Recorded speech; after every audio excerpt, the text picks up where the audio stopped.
And we are live. Hello, everybody. Welcome back. I am absolutely delighted to be joined today by Staci Warden. She is the CEO of Algorand Foundation. Staci, thank you so much for joining us today. How are you doing? I'm well. I'm so happy to be here. Brilliant. It's been another big week for Web3, a lot going on, and specifically in the Algorand ecosystem as well. So very keen to hear more about that. A number of projects, a number of initiatives that you've been launching in recent weeks that we'll cover. As always, for our LinkedIn lives on Blockchain Won't Save the World, there will be audience Q&A. So guys, give us your GMs. Let us know where you're coming in from. Let us know where in the world you're listening. It's always super excited to hear where are the listeners or maybe the Algorand fans coming in from so that we can try and tailor the content, try to tailor the answers to what you're interested in, where you are in the world. So please do give us your GMs. Put those in the chat right now. And also any questions you have for Staci about her journey, about Algorand, about Web3, about any of that. Put those in the comments and I'll do my best to pick them up and get them brought through at the end of the show. Or maybe we'll join them through midway through. We'll see how it goes. Yeah. Before we start, Anthony, I have to tell you, you're the king of LinkedIn. I mean, you provide so much value to this ecosystem. I mean, I'm not very good at LinkedIn and I follow a bunch of people, but you are literally the only person that I check in with periodically because you provide such a public service, posting documents and you research, like you did today with the World Bank report on tokenizing real world assets. It's like I have a folder that's called AD reports, like things that you've recommended that I go and I read, like when I'm on a plane or whatever. So I'm very happy to be here, and I really applaud you for the value that you add to this ecosystem for sure. I'm completely touched. That has thrown me completely off my game now. I have never started a show with receiving a compliment before. I've turned bright red, I can tell. Well, I will also say, though, that, I might break your blockchain won't save the world because I might actually show you how blockchain can save the world on this podcast. So, all right, then. Challenge accepted. Challenge accepted. Staci, thank you so much for completely turning the intro upside down. I really appreciate the kind words. And let's, for a change, talk a little bit about you. Obviously, you've recently joined Algorand Foundation as a CEO. There's been a long and interesting journey before that. So for people who don't know you, for people who don't know your backstory, let us know a little bit about what you've been doing before, what brought you to Algorand, and what you've been doing since.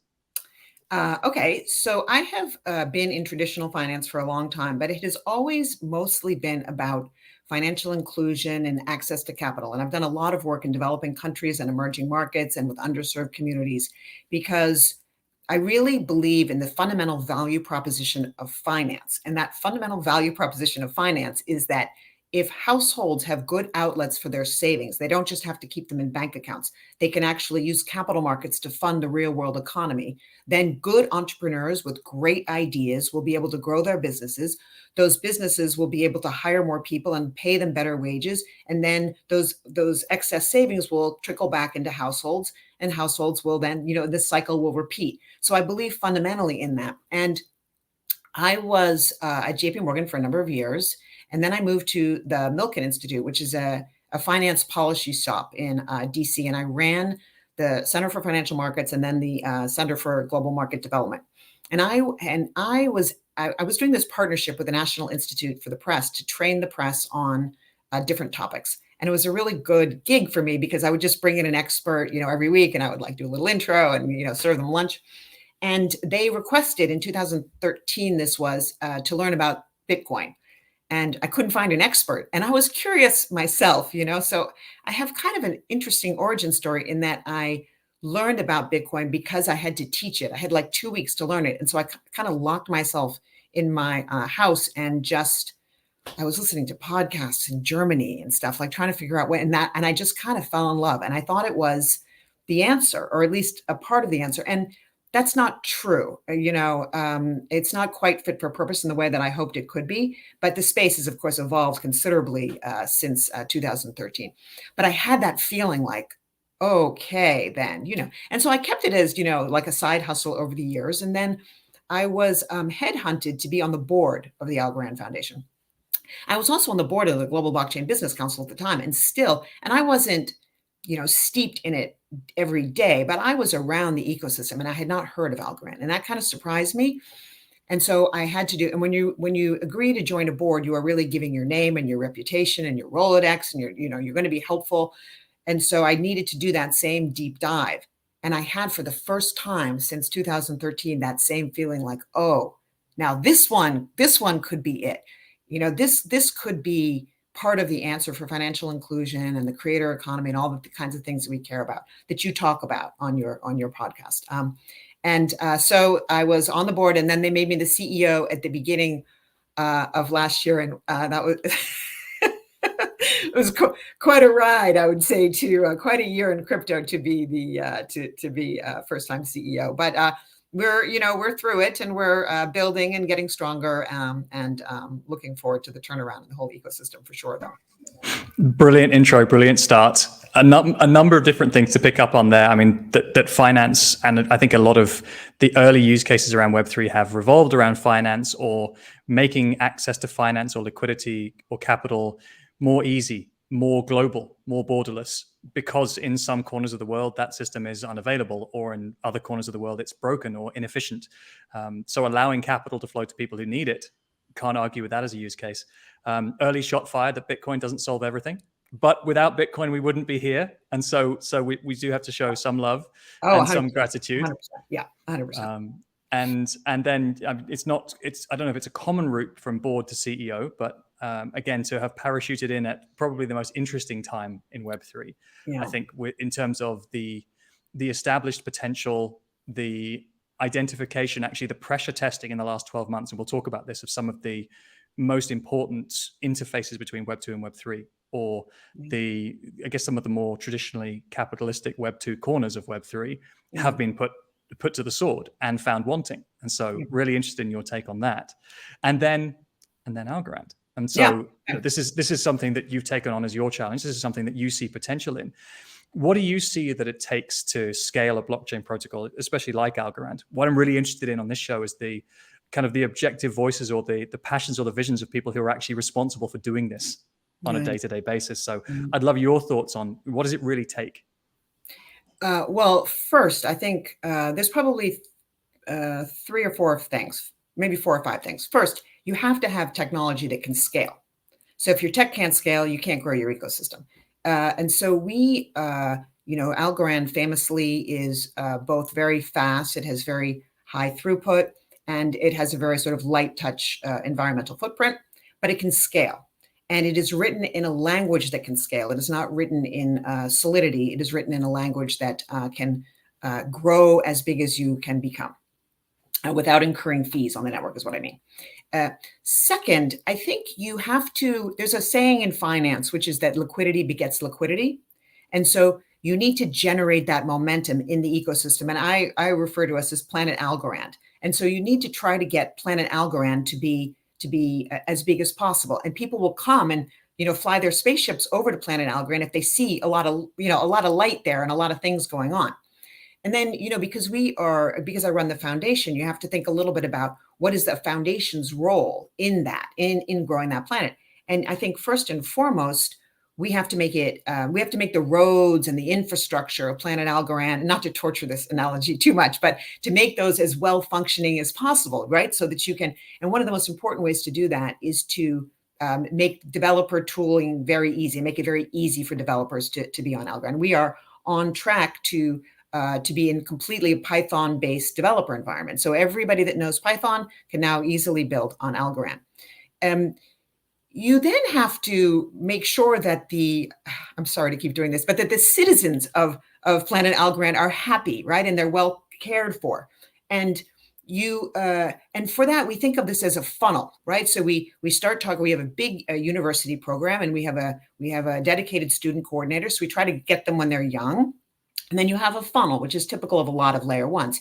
You have hackathons to get developers. Then we move into an incubation kind of role while they are, the best ones that come out of the hackathon. We want to have a path for them for a path to success. So you come out of the hackathon, the best ones will get help on all kinds of things, from hiring to business plans to how to be presentable in front of a VC to, help, introductions. And then when they get on mainnet, we do a more fully encompassed bear hug with them. And it's not just about money. It's about help and attention and help with marketing, for example, and all of these things. And we're not there, at least in our case, 100% yet, but that's very much the strategy, right? To bring them in and to make them feel loved and to set them up for success, the folks that are building on Algorand. And then, of course, you have to market your ecosystem, right? So you have to make a lot of noise about yourself, and you have to have a community, right? So the whole, at the end of the day, it's always going to be about the community.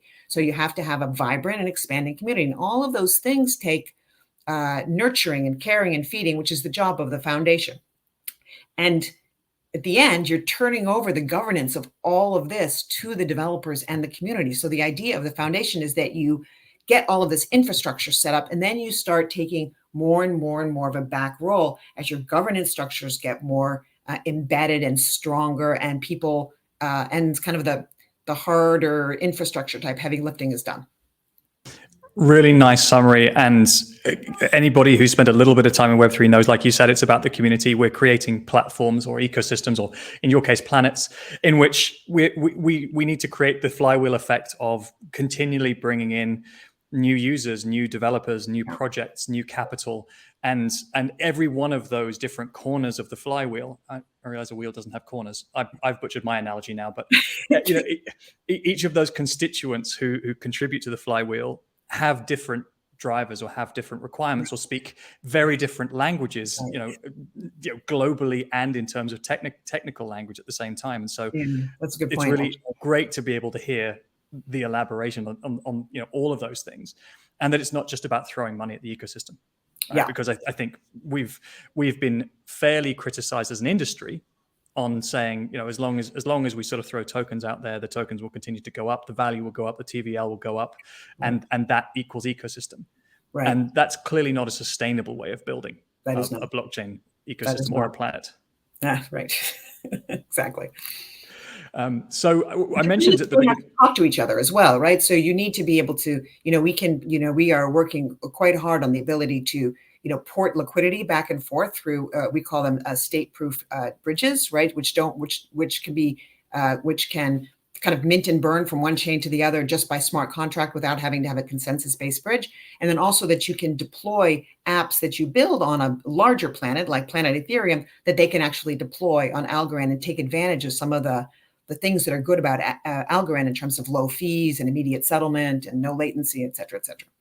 I really like that. And I guess if you can draw an analogy back to finance, you could see Planet Ethereum as the United States, Planet Algorand. I'm not going to give a country to you because I don't necessarily want to speak on behalf of Algorand as to what country you would be. But if America or the US is this sort of giant pool of capital where if anybody ever really wants to do a Series D in the world, they always end up in America, and that's just fact of life.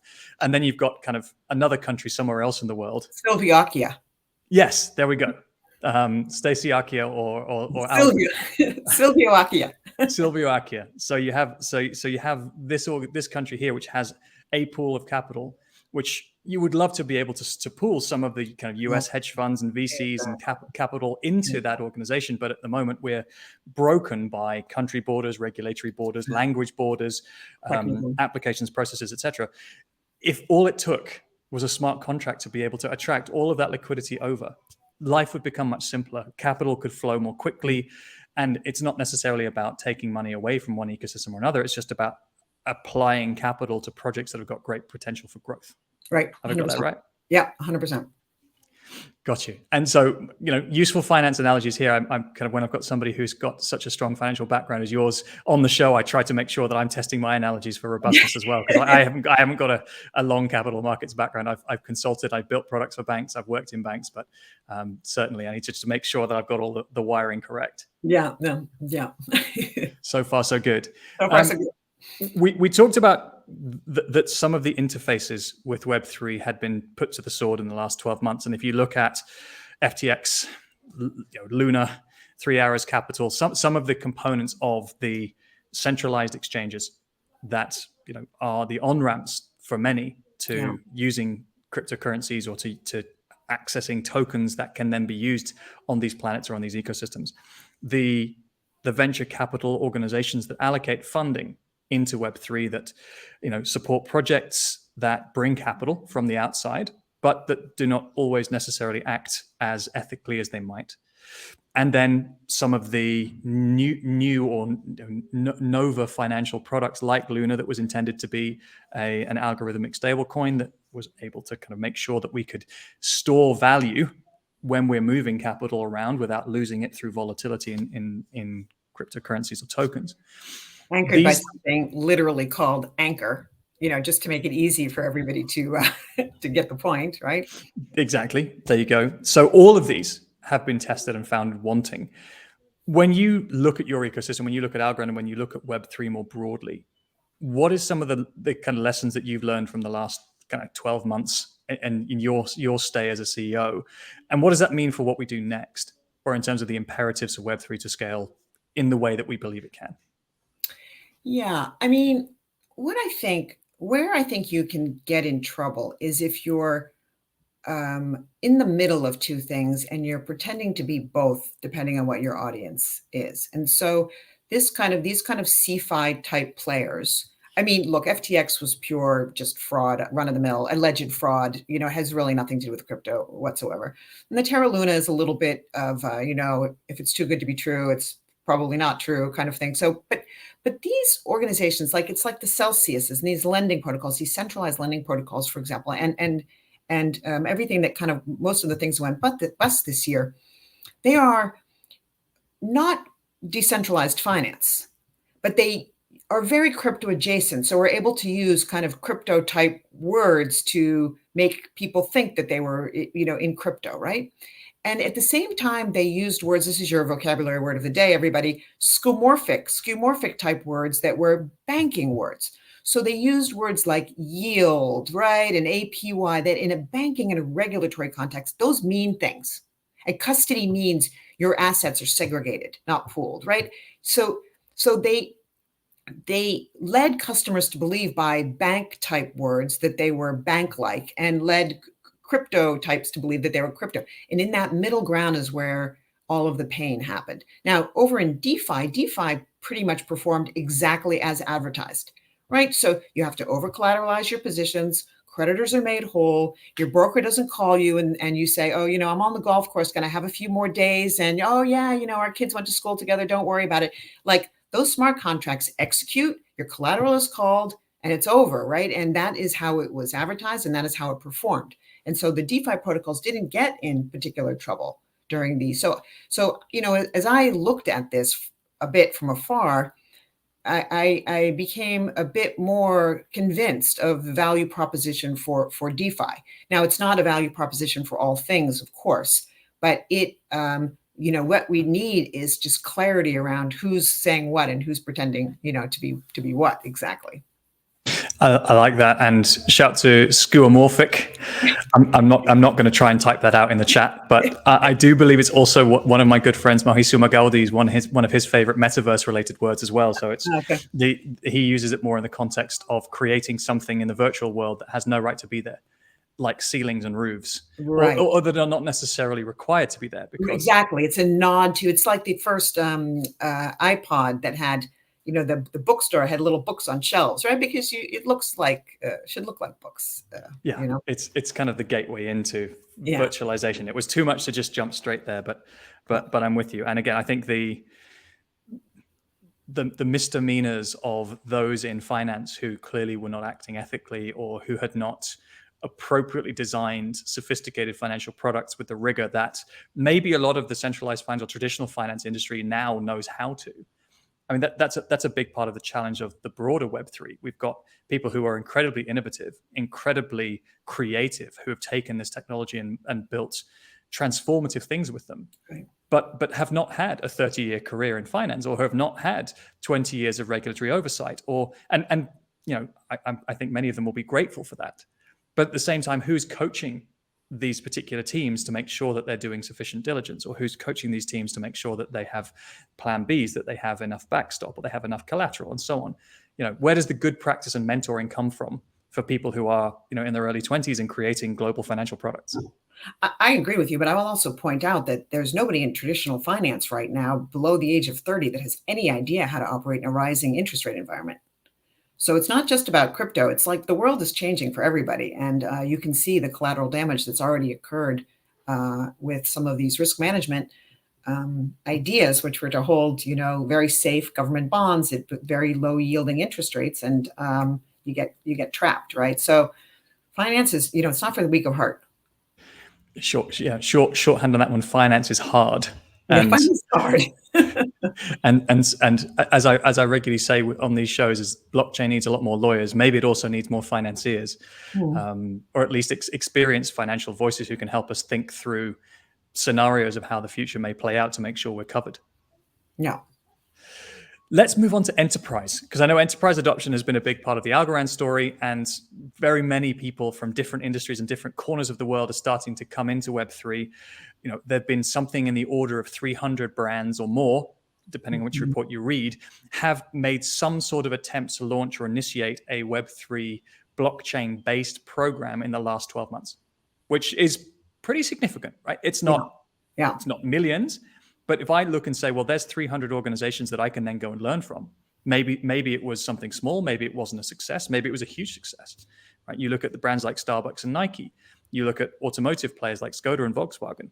You look at any number of the retail banks or the traditional finance banks, Morgan Stanley, JP Morgan, other banks with Morgan in the name, also initiating Web3 related consortium or propositions. There's a lot out there. As you look at it, how have you seen on Algorand enterprises participating or getting involved, and are you bullish on it at this stage? Yeah, Silvio tells a very interesting kind of fable, I guess you could call it, about this, which is, the city-state of Venice was always spent hundreds of years, fighting the Greek city-states for power, in the Mediterranean, right? Which is like if we were to be arguing with, other layer one blockchains about things.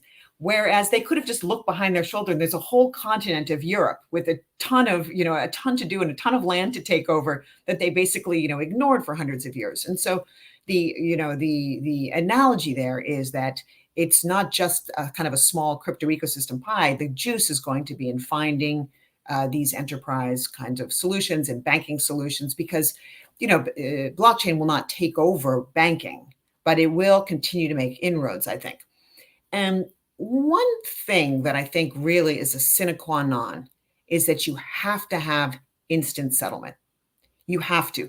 And Algorand, and of course, it is no joke, no surprise that I'm saying this, because Algorand does have instant final settlement, but you cannot have a real world industrial type or banking application if there is any period of time during which you are wondering which one of those forks that are now vying to be the fork, the soft fork, is going to be the one where your transactions are. Not any time at all.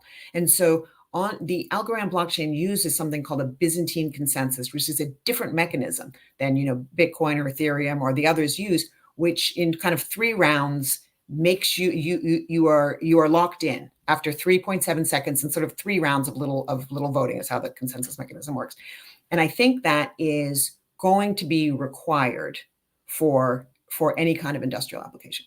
The things that make it hard, and I think these are not as interesting conversations for me just to sort of be bragging about my blockchain or pitching Algorand per se. I think it's interesting to talk about it a little bit on a more of a global scale, because I think the ecosystem, it broadly needs to figure out a way to make things easier for enterprise players. And I think the two things that are really going to be fundamental, and ironically, they're the opposite things, is that first of all, you need some mechanism of KYC, because a bank is not going to participate. They are not going to issue all of their operations on a chain like Algorand, even though technically we could do it, if they don't know if they're interacting with North Korea. It's just not going to happen. It's not a possibility, right? At the same time, you're going to need to have privacy. And so a enterprise is not going to put their trade secrets or the salaries of their employees, even the payments, if that can't be hidden. And so what we need to do as an ecosystem is figure out a way to have that kind of privacy, but also that kind of KYC. And I know that you're a podcaster by day, but at midnight, you you turn into a privacy guru. And I know you guys are probably working on this because because it's a very extremely important thing. And I think if I can, it's much more complicated answer, of course, but if I can kind of thread the needle on it, I think our future is going to lie in zero knowledge proofs. The idea that you can, attest to the veracity of something without having to reveal, what exactly it is. And so I think we have to, and the idea of succinct proofs for complicated information has come so far in the last 10 years, more than really almost anything else you can think of.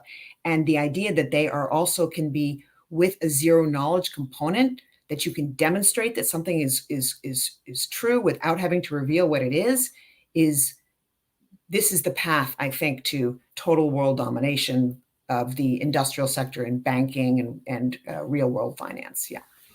This is the way. Thank you so much for the tee up on that, by the way. I do appreciate it. And a very good play on words. I like that one too. I've been joking that the reason the project's called Midnight is that's kind of the average time that I get to put my laptop down these days. There's so much to learn, and trying to get under the hood of zero knowledge cryptography and circuits and all of the different other components, roll-ups, and then different languages and different ways of deploying zero knowledge. There are so many projects out there that have been doing it. I mean, we've been talking about zero knowledge since 2016, 2017, broadly, conceptually. We still haven't got to a scale implementation yet, or at least not one that many people would look at and saying, yes, that's probably as scalable as some of the early stage dApps or DeFi applications that have scaled. We're not there, but we're so close, which is I think the exciting part. And completely agree with you. S in snark is succinct, and that's the real piece of it, right? And so getting that better and better and lighter and lighter weight is going to be very important. Of course, I would be remiss if I didn't remind your audience that that our founder, Sylvia Macaulay, co-invented zero knowledge proofs, and for which one of the reasons he won the Turing Award in computer science was for this. A pretty good guy to have on your team if you're going to be trying to transform the way that finance and business run applications. Yeah, I wouldn't exactly call him on my team, but it's more like we're all on his team. But I know what you mean. Well, I'm sure he's a fan. But yes, I think if you break it down into what does enterprise need to make use of, what does enterprise need as non-negotiables for building global technology? You describe it as instant settlement, access to liquidity, the ability to know who you are trading with, the ability to be transparent, but also to preserve privacy. And then I guess finally, for a number of different industries, is to protect or to comply with any regulatory requirements. Right. Because Web3 is this sort of virtual opaque bubble. I shouldn't have called it a bubble. It's not a bubble, but let's call it a planet.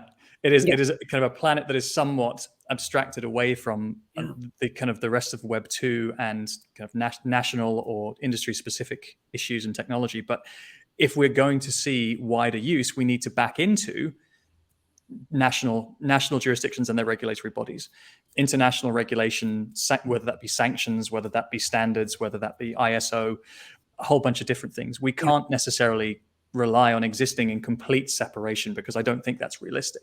Yeah, but I mean, the value, the idea is so profound. I mean, look at the last year in another way. We had all these hacks, right? We had all this fraud, we had all this nonsense going, but still people are coming into this space. Still people continue to build. Coin prices are down, but still nobody seems to care, right? And and there's a lot that needs to be done before you can have these real world applications, but still people are working on this. And that is because the fundamental value proposition in different areas is so profound that figuring out this stuff is worth it. That's really well put. And we are both people who have had careers for fairly long amounts of time in Web 2, and we have chosen to be here. Right. You could continue to be working at the Milken Institute. You could continue to be working at a major bank. Right. You would have your pick of jobs in finance if you wanted them, and yet you've chosen to be here. It's a one-way street. You don't go back. Completely agree. You definitely don't. Yeah. Let's talk about different verticals and maybe geography specifically, because I think one of the other challenges of working with protocols, Web3 is borderless, it's global, it's 24/7. Yeah. Right, which makes the help desk and the go-to-market a little bit more challenging if you have to make priority calls. Yeah. How do you guys think about different verticals or different geographical priorities, and what have been some of the highlights or some of the kind of the leading lights for Algorand in the last couple of months? Let me let me pick 3 verticals and 1 geography. How does that sound? So the first You're making this sound like a game show. No, I'll tell you what they are. I won't make you guess the verticals. The first is payments. And payments, and I can wrap identity in with that, is really the Mac Daddy, because you can do micro payments in Web3, and you cannot do that in traditional finance. And the doors the vistas that opens up for you are pretty profound. So I'll give you a couple of examples of things that we're doing on Algorand. One is in disaster relief payments. Disaster relief payments are really tricky because it's FEMA money, it's taxpayer money. They are ripe with fraud because you can appeal and get money from lots of different agencies. But because it's taxpayer money, you have to make sure that doesn't happen. So it requires due diligence. But at the same time, the victims need the money right now. And when we were doing some initial interviews with our partners in disaster relief, they told me a story that they would fly people to disaster relief sites with tens of thousands of dollars of prepaid debit cards in suitcases, handing out these prepaid debit cards. It's like bananas, you know? And so we have partnered with ATEC, building a CARE wallet, K-A-R-E wallet. We have 7 pilots going on right now with St. Vincent's de Paul, the National Association of Volunteer Disaster Relief Organizations. And you take this, it's all, built on Algorand. You take a picture of your living room that's flooded. You take a picture of your ID. All of a sudden, instantaneously, a worker verifies it. Instantaneously, you get your Amazon shopping list of things that are pre-approved for you to buy. Home Depot shopping list, pre-approved things to buy. House in a Box shows up at your door. And then when you try to double dip somewhere else, they know, because it's like, you're on the blockchain. We know you've already gotten the thing. So this is really exciting. Another one around payments is that we are a very important payment gateway into Afghanistan. We are used, not Algorand, but the wallet that is built on Hisab Pay, that is built on Algorand. The NGOs and relief organizations are using this mechanism because it's, they are kind of locked out of the international financial system. And there's a cash need on both, especially on the Afghanistan side. So these are the things that we're very excited about continuing to roll out these solutions. That's just 2. The second one I'll give you is music. So I was at the Milken Institute Global Conference, and they had as the ending speaker Snoop Dogg.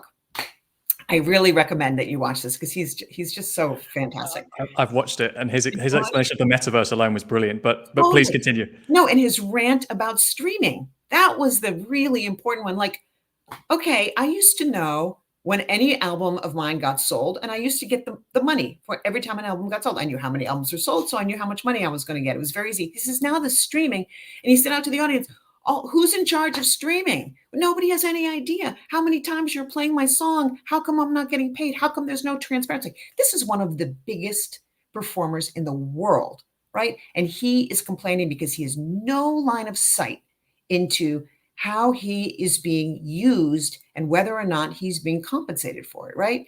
So we have a lot going on in the music vertical on Algorand. I want to give a special plug to Opulus because they are about artists being able to monetize their revenue streams, their royalty streams, and they are having a very important launch next week. So I want to give them a shout out with their MFT, M for music, MFT token. Then another problem, and so the problem with music is so multifaceted that people building on Algorand, and I'm sure on other blockchains as well, have to attack different pieces of it.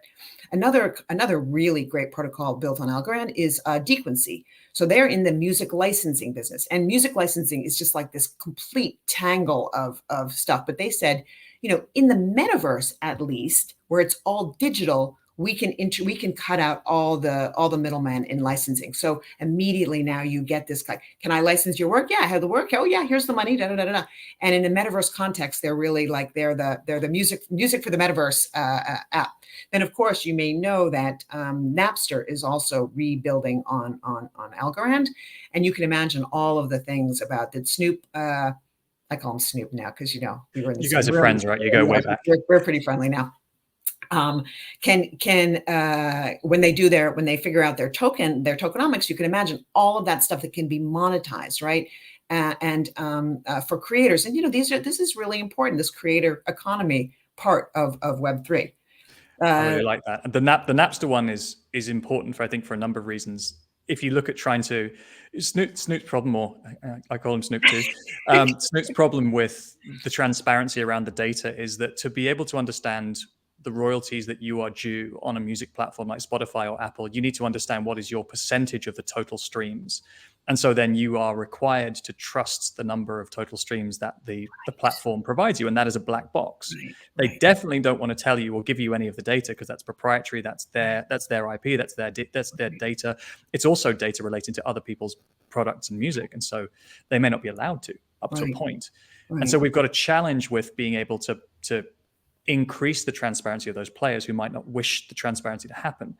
But when you've got a brand like Napster, which to people who were a little bit degen back before they were called degens would have regularly used it for streaming back in the day. That's a powerful brand. That's a place a brand that already has some credibility, that already has a following. And you can maybe reset the standards. It may have to be a platform by itself, but at least it's starting with a following or at least a bit of brand reputation.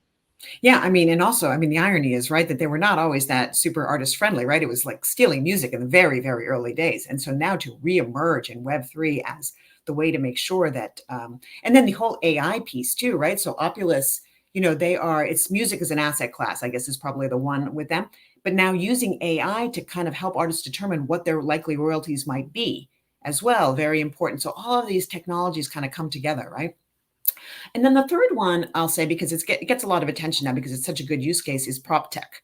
And this is the idea of tokenizing real estate. And there's two pretty interesting protocols building on Algorand in this space. One is called Lofty AI. This is rental properties that you can, as a DAO, you form a DAO per property, and you can invest in rental income. So not only does it provide liquidity to the asset class, but it turns you into an income stream investor. Even if you don't have a lot of money. You can invest like $10 or $50 in one of these properties, and you get rental income daily because finance is seamless in Web3, right? It's continuous in Web3. They get together, they have fired a property manager, one of these DAOs, one of these property buildings. It's just incredible. The thing is completely decentralized. It's DAO by DAO by DAO by property. And another one is called Vesta Equity, which is where you can find investors to monetize the value of your home.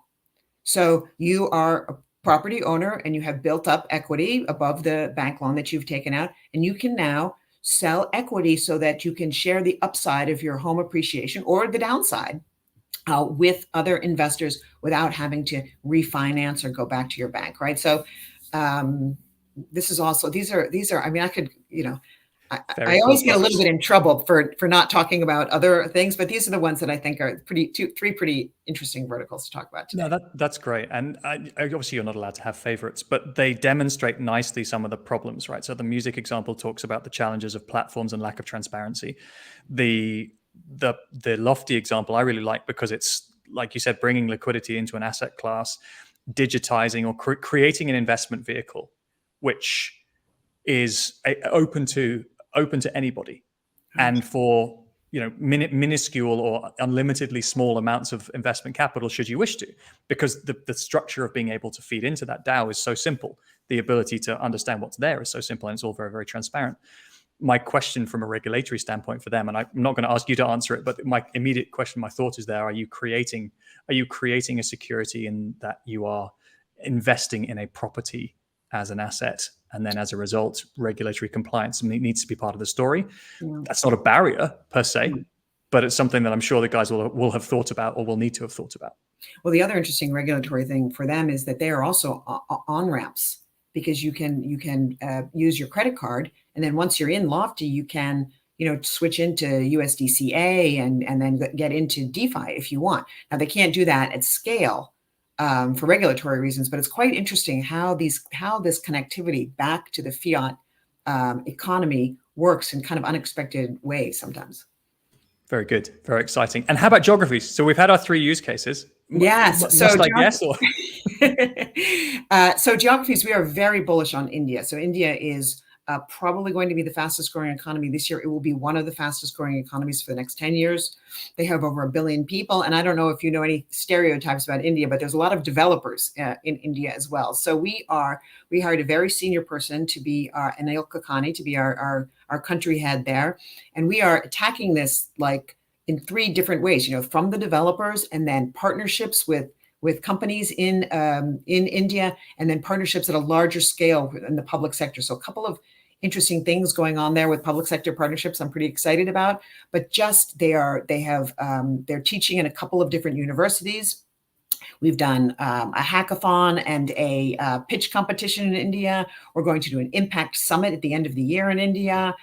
We've got, 10 people on the ground now, all over the place. We've got a partnership with the Telangana Hub, the T Hub in Hyderabad, to be their kind of like nexus of Web3. And so we are, we're going full on in India just since the beginning of the year. And we have not been there for very long. I mean, it's months.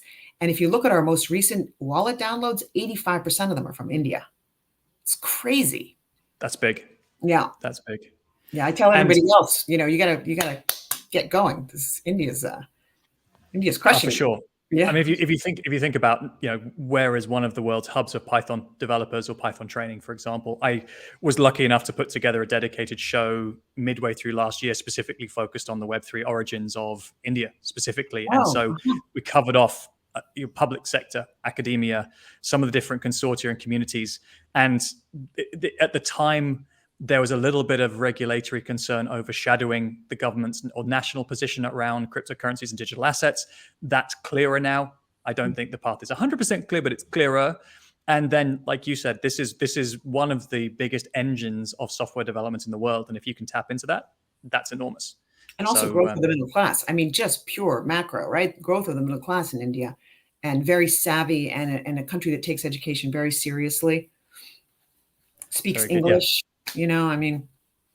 For sure. And also, I think, if I'm correct, 13 other languages. So one of the highlights of making that show was actually, I think I almost had 10 different Indian languages represented on the show. And so in each one of those, I asked the guys to teach me how to say blockchain won't save the world in each of the different that's regional languages. I won't try and do it back now because I'm a little out of practice.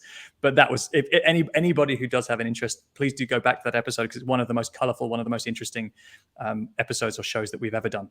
Put it in your show notes for sure. I'd love to see it. For sure. And we can't talk about growing blockchains and ecosystems without talking about tooling. And so obviously this is a small, minor plug, but it is relevant to something that you said at the beginning of the show, which is how do we grow ecosystems? Unless you make it easy for developers to access your technology and build great stuff, you're going to slow down that momentum, or you're going to turn people off, because at the same time, you're competing with other protocols or with other software development methodologies for the attention of people who want to build great stuff and change the world.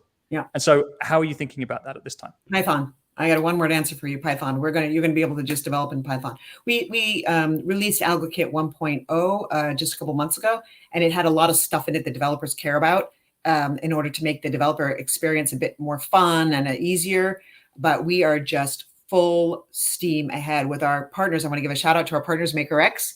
By the end of the year, just code in Python. Simple. I've got one call out in the comments here that you might be able to help with. I don't know if maybe we can put this one in the show notes as well. But actually, one of the followers has come in saying, "Would love to work with Algorand, or would love to help. Where can I find career openings or job opportunities on the planet, on planet Algorand, or in the ecosystem? Is there an ecosystem job site or somewhere where people can find open roles for Algorand, the foundation, some of the projects?" Yep, 100%. Yep, it's on our website. Got you. Okay. So everybody who is in line with Johannes's comment below there, please go over to the website. And just a quick reminder, we've probably got another 10 or so minutes left on the call, maybe a little bit less. So anybody who has any questions for Staci, there's already a whole bunch of them coming in, but please do ask them. Now is the time. Put them in the comments, and I'll make sure that we kind of filter through and try and get as many of them answered before we finish. Okay. So that's tooling. Yeah, I mean, you did call this episode from purpose to post quantum. So shall I say one or two things about post quantum? Please do. This is I've been waiting for this part for sure. Now I want you to put this on I want you to post this on LinkedIn, because our post quantum, the National Institute for Standards and Technology, NISD, put out, I think this was 6 or 7 years ago, a post quantum key like contest, and you submitted papers, and you submitted I don't know if you submitted papers or actual prototypes. I think you submitted prototypes, and then they just like beat the crap out of these prototypes for like 5 years. And we won the Falcon key that was developed by 3 authors for a paper called Trap Doors for Hard Lattices and New Cryptographic Construction, which, of course, you've already read. You've obviously memorized all of that by Yes. now, and it just flows, right? I was reading it on the beach last weekend, and but this paper talks about post-quantum keys, and so we are, and the reason that being post-quantum is important is because you don't want quantum-based computers to go back in time and hard fork your chain, right? Like, this is the thing that absolutely can happen, and there's a number of things that make people nervous, but this is one of the things that makes people nervous. And so we have figured out a way through these keys to, and I don't want to take an excessive amount of credit, but our cryptographer was one of the 3 cryptographers on this paper. And this has led to what we were talking about before, our state proofs. The idea that you can talk from blockchain to blockchain through state proofs makes use of these Falcon keys in order to have just like a smart contract bridge from ecosystem to ecosystem. So we're pretty excited about that. As you would be. Just while we're on the topic, let's try and, for the audience who are maybe less quantum savvy or less quantum aware, could you summarize for a non-technical audience, what is the concern or the consideration around quantum when it comes to blockchains?